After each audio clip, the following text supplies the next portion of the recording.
Après une longue période de pluie, me revoilà de nouveau sur les chemins. Enfin, le grand soleil. Je crois que cette fois-ci, le printemps, on l'a. Et là, bon, j'ai commencé l'échauffement, ça fait une demi-heure que je marche. Et comme souvent en Ariège, même en plein hiver, on croise des chevaux et autres sur le bord des sentiers. Et je pense qu'eux aussi, ils vont apprécier le retour du soleil. C'est parti pour les temps d'Api, je vous donne rendez-vous plus tard.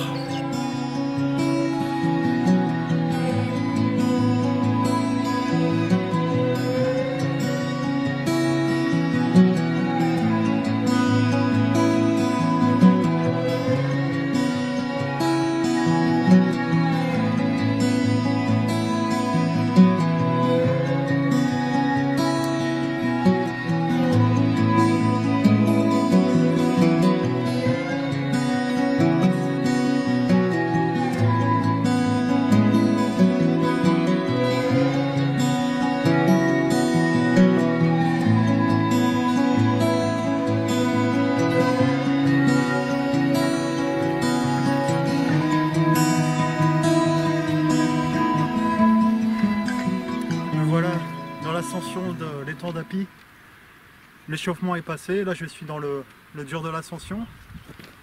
Derrière moi on peut voir des sommets enneigés. Il y a notamment le pic de l'Homme qui est à peu près dans cette direction là. J'y suis allé il y a quelques semaines.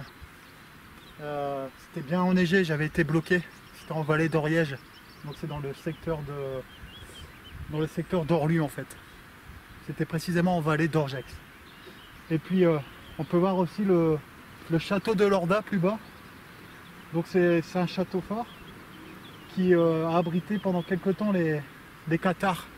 Ici c'est une région cathare. Et il y a pas mal de châteaux comme ça qui ont eu un vécu cathare. Et le château de Lorda en fait partie. Bon, il n'y a pas eu que les Cathares. Hein. Et ce château a existé je crois jusqu'au XIVe siècle ou XVe. Et là donc il reste une partie du château quoi. Et tout au fond il y a l'Uznac. Là on le voit pas d'ici, donc c'est un village où je vais souvent pour voir les matchs de foot, puisqu'il y a un club de football qui évolue en bon niveau national amateur. Et il a failli accéder à la Ligue 2 professionnelle. Malheureusement les instances du football ont refusé ce club et l'Uznac est devenu célèbre avec cette triste affaire.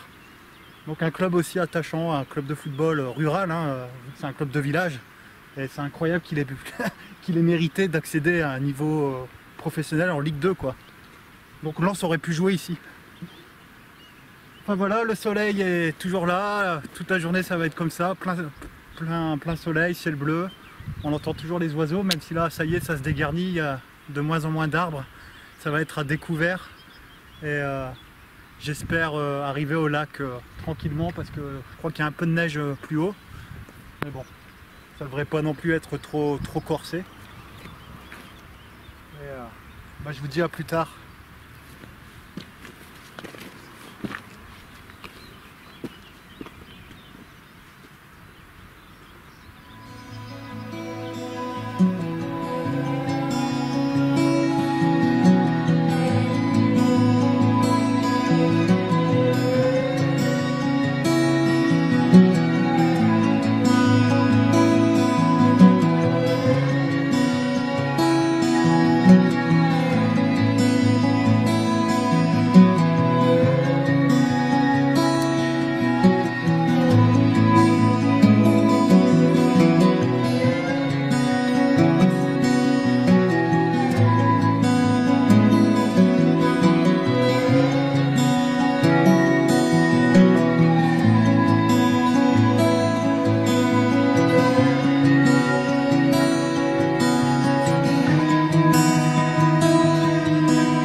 souci à part la neige à la fin.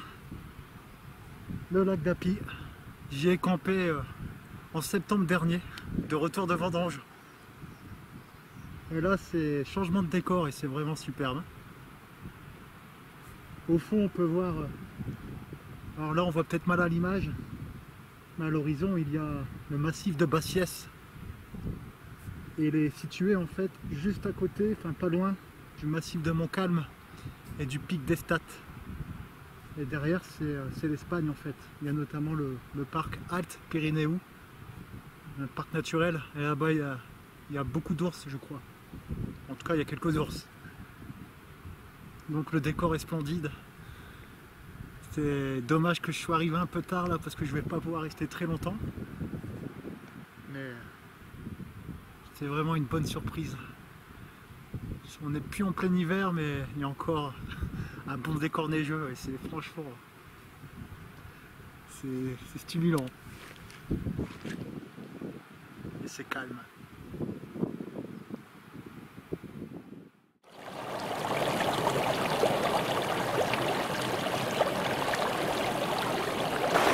Avec la fonte printanière, il y a quelque chose dont il va falloir se méfier de plus en plus, c'est ça.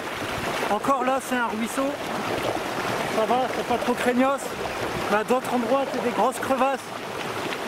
Et a priori, au-dessus, on a l'impression que tout est nickel, il n'y a aucun danger, c'est beau, on peut même courir à la limite. Mais en fait, non. C'est très dangereux. Donc ça, au printemps, attention, même en été, parfois, il y a des névés. On peut se faire avoir. Il y a des morts parfois comme ça. Hein.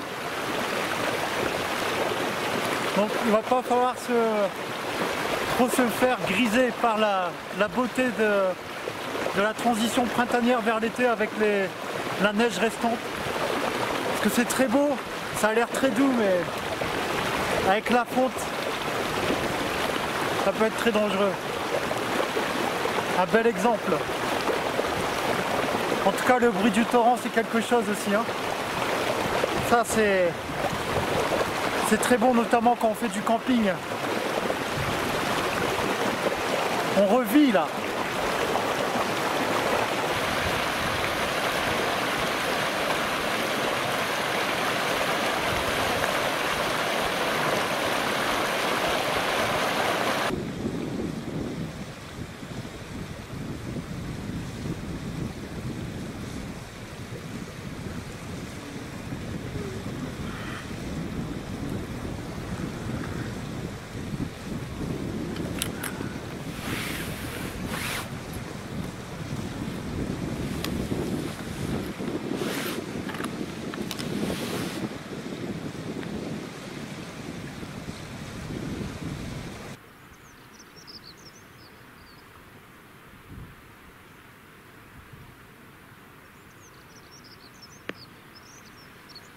Je resterai bien plus longtemps, hein.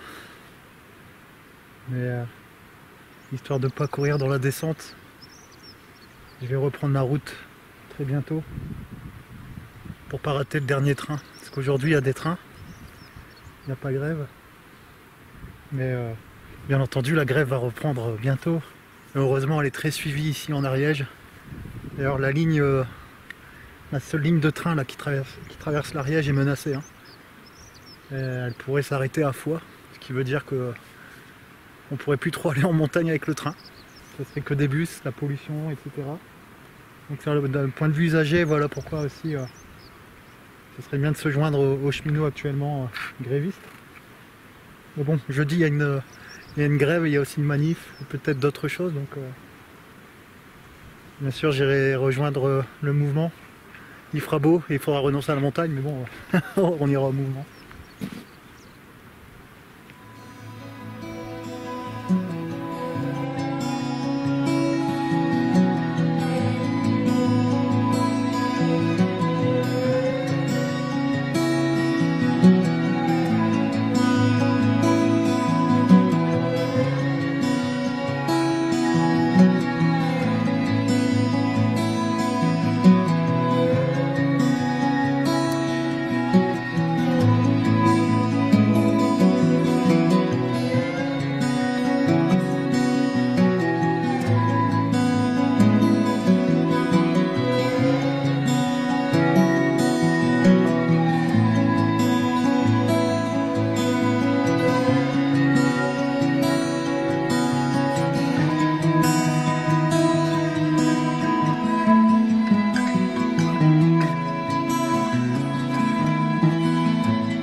Je sais pas si on le voit bien.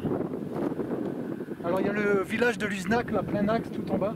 Luznac dont je parlais ce matin, ce village qui a un club de foot qui a failli monter en Ligue 2 professionnelle. Donc, au niveau de Luznac, en fait, il y aurait, si j'ai bien compris, il y a une histoire géologique intéressante. C'est sur une faille en fait, la faille entre les plaques ibériques et européennes. Donc le massif de Tarbes, où il y a l'étang d'Api et les pics là, Saint-Barthélemy, Montfourcade, etc. Ça serait en fait la plaque européenne. Et en face, donc la chaîne pyrénéenne pure et dure, ce serait la plaque ibérique. Donc il y a une géologue locale qui fait souvent des conférences là-dessus, in situ sur terrain. Donc j'essaierai d'y aller un jour pour mieux comprendre en fait. Là j'avais survolé un texte et ça a l'air assez intéressant. La carrière de talc qui est très connue aussi à Luznac, qui est un peu l'équivalent des mines si on veut quelque part. D'ailleurs un lien très intéressant entre le talc et la création du club de football, comme il y a eu des mines qui ont été à l'origine de certains clubs dans le nord, même de beaucoup de clubs. Bref, donc il y a une carrière de talc et c'est lié à l'histoire géologique.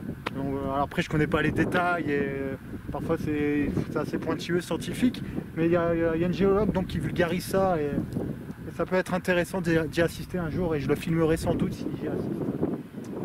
Donc voilà, donc ici la faille et en face la belle chaîne vraiment pyrénéenne et là le massif de Tarbes qu'on voit pas en image, il y a l'étang d'Api. On voit bien le pic de Rouleux par exemple, là, je sais pas si c'est bien dans l'axe. Donc le pic de Rouleux qui est superbe à randonner, donc là l'hiver c'est trop compliqué, trop dangereux pour moi, pas assez expérimenté, pas de matériel. Mais dès que l'été arrive, fin du printemps, dès que c'est accessible à la marche, je vais traîner autour, il y a des refuges, il y a l'Andorre derrière. Voilà. Bon, sur ce, je vous dis à la prochaine.